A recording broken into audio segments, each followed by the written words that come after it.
India energy week के चौथे संस्करण का तीसरा दिन है। हमारे साथ खास बातचीत के लिए इंडियन ऑयल के चेयरमैन सर, सबसे पहला सवाल तो है कि पिछले कई महीनों से लगातार एक ही शब्द सुनने में आ रहा है, तेल गैस टैरिफ। अभी क्या स्थिति है इंडियन ऑयल की, और जो हमारे सोर्सिंग है वो किस तरह से चल रही है? इंडियन ऑयल का हमेशा से ये कोशिश रही है। इंडियन ऑयल क्या, मैं बोलूँगा सभी ओएमसीज़ की हमारे इंडिया में यही कोशिश रही है, क्योंकि हमारा बहुत बड़ा पोर्शन जो है वो इंपोर्ट से आता है। चाहे वो एलएनजी ले लें, चाहे वो एलपीजी ले लें और चाहे क्रूड ले लें। तो तीनों ही चीज़ों के लिए, और हमारा हमेशा से ये कोशिश रही है कि हम कॉमर्शियल टर्म्स के ऊपर क्या देश के लिए हित में है, हम उसके ऊपर काम करें।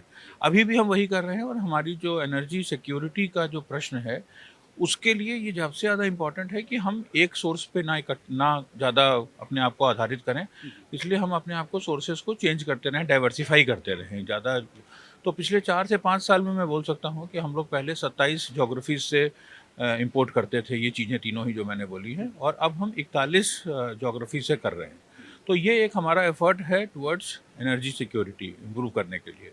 तो ये इस तरह से हम लोग कोशिश कर रहे हैं कि जितनी ज़्यादा से ज़्यादा चीज़ जहाँ से अवेलेबल हो, कॉमर्शियली वायबल हो, ट्रांसपोर्टेशन कॉस्ट रीज़नेबल हो और ईज़िली अवेलेबल हो। तो इसलिए हम लोग इस तरह से डाइवर्सिफ़ाई कर रहे हैं। ग्रीन इनिशिएटिव्स पे सरकार का भी फोकस है, कंपनी भी लगातार इस पे काम कर रही है। अभी जो ग्रीन इनिशिएटिव्स हैं वो किस तरीके के हैं, और उस पर किस तरीके से उसको आप मल्टीफोल्ड करके बढ़ाना चाह रहे हैं?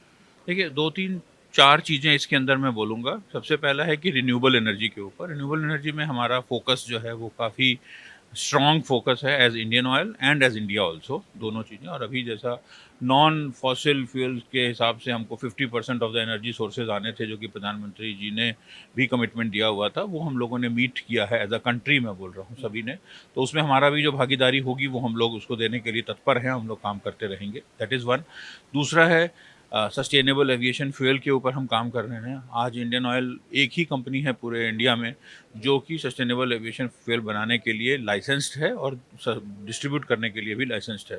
तो अगले 4 से 5 महीने में हम लोग रेडी हो जाएंगे सस्टेनेबल एविएशन फ्यूल मार्केट में देने के लिए। That is one. तीसरा है ग्रीन हाइड्रोजन का इनिशिएटिव है, जो कि प्रधानमंत्री जी का ग्रीन हाइड्रोजन मिशन के अंतर्गत हम लोग जब काम कर रहे हैं। तो इंडियन ऑयल जो ग्रीन हाइड्रोजन का इंडिया का सबसे बड़ा प्लांट जो है वो अभी तक का, वो इंडियन ऑयल लगा रहा है पानीपत में, और वो 27 के दिसंबर तक कमीशन हो जाएगा। वो 10,000 टन पर एनम का है।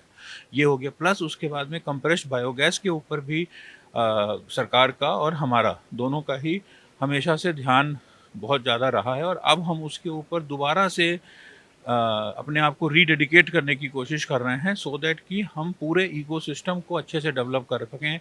हम उसमें इंजीनियरिंग में कंट्रीब्यूट करना चाहते हैं, हम उसमें प्रोजेक्ट मैनेजमेंट में कंट्रीब्यूट करना चाहते हैं, और हम अपने प्लांट्स भी लगाना चाहते हैं। तो इसलिए हम पूरा इकोसिस्टम डेवलप कर रहे हैं, जो कि इंजीनियरिंग सपोर्ट देगा, जो प्रोजेक्ट मैनेजमेंट बनाएगा, प्रोजेक्ट करके देगा दूसरों के लिए भी, वो वाला भी बनाएगा। और इस तरह से हम चाहते हैं कि पूरी वैल्यू चेन ऐसी बने कि ये कंप्रेस्ड बायोगैस का जो सिस्टम है वो सभी लोग कर पाएँ, जो प्राइवेट एंटरप्रेन्योर्स है वो कर पाएँ, और कॉमर्शियली वायबल तरीके से कर पाएँ।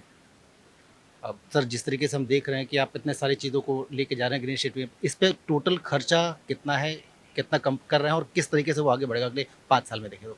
देखिए, खर्चा तो क्या है कि अभी तक हम लोग जो अपना कैपेक्स करते रहे हैं वो मोस्टली कन्वेंशनल जो क्रूड प्रोसेसिंग रिफाइनरीज होती हैं उसके ऊपर कर रहे थे, और कुछ पोर्शन हम पेट्रोकेमिकल के ऊपर कर रहे थे ज़्यादातर। अब आगे चल के वही कैपिटल एक्सपेंडिचर जो है वो ज़्यादा से ज़्यादा इन नए क्षेत्रों में जाएगा। कुछ पेट्रोकेमिकल्स में भी जाएगा, कुछ स्पेशलिटी केमिकल्स में भी जाएगा, जिससे कि हमारी प्रॉफिटेबिलिटी बढ़ती रहेगी, और कुछ इन चीज़ों के ऊपर जाएगा जो हमने अभी मेंशन करी हैं कि रिन्यूएबल है, ग्रीन है, बायो बेस्ड एनर्जी है। उस तरह की जो क्लीनर सोर्सेज ऑफ एनर्जी हैं, जो कि हमको सस्टेनेबल वे में एनर्जी सप्लाई करने के लिए देश को, और अफोर्डेबल वे में सप्लाई करने के लिए लोगों को, सब पूरे देश को हमको सक्षम करेगा। तो इन चीज़ों के ऊपर हम ज़्यादा करेंगे। कैपेक्स एक्सपेंडिचर हमारा पहले भी जितना होता था, हम मोर और लेस उसी लेवल पे रखने की कोशिश करेंगे। करीब 30 से 35 हज़ार करोड़ रुपए हम लोग हर साल कैपेक्स करते हैं। मोर और लेस हम उसी में रखने की कोशिश करेंगे, और अगर ज़रूरत पड़ी तो ज़्यादा करेंगे, बट अभी तक का प्लान यही है कि हम उसमें करेंगे। प्लस डिस्ट्रीब्यूट हो जाएगा, एक बड़ा पोर्शन जो है वो इन चीज़ों का आ जाएगा, न्यूअर फॉर्म्स ऑफ एनर्जी, और छोटा पोर्शन जो है वो कन्वेंशनल की तरफ जाएगा। सर, पर पीएम का कहना है कि 15% हम एनर्जी मिक्स में गैस को शामिल कर रहे हैं। इसके अलावा सस्टेनेबल एविएशन फ्यूल, ये 2 नए टर्म्स अब लगातार चर्चा में है। 27 से एसएएफ की बात शुरू हो रही है।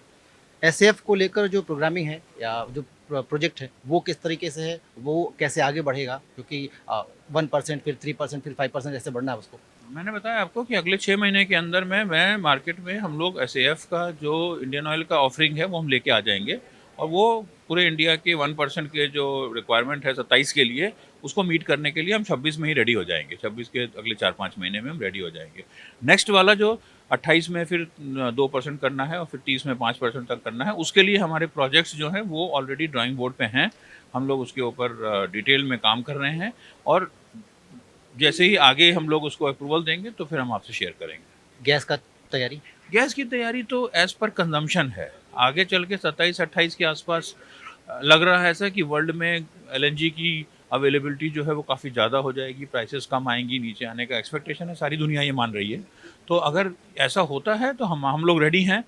अभी जो हम लोग 7% के आसपास हैं उसको ऊपर ले जाने के लिए, एक स्टेप चेंज करने के लिए हम लोग रेडी हैं। हमारी फैसिलिटीज़ रिसीव करने के लिए रेडी हैं, हमारी पाइपलाइंस रेडी हैं उसको ट्रांसपोर्ट करने के लिए। तो जैसे जैसे कंजम्पशन बढ़ता जाएगा ये परसेंटेज बढ़ता जाएगा। सर आपने एक टर्म यूज़ किया प्राइस, अब आप अंडर रिकवरी किस तरीके की है, और गैस, डीजल, पेट्रोल इन सब में उभर चुके हैं या अभी उभरना बाकी है?